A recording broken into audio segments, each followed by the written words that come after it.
Okay, folks.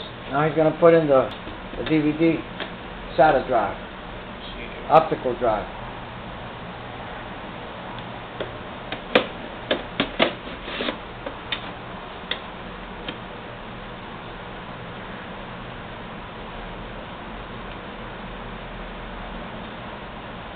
Add the connections now, and then add that later. So I can turn off the camera.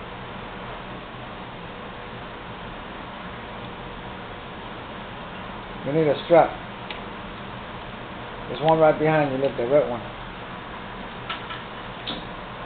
This is a SATA strap, not a IDE fat strap.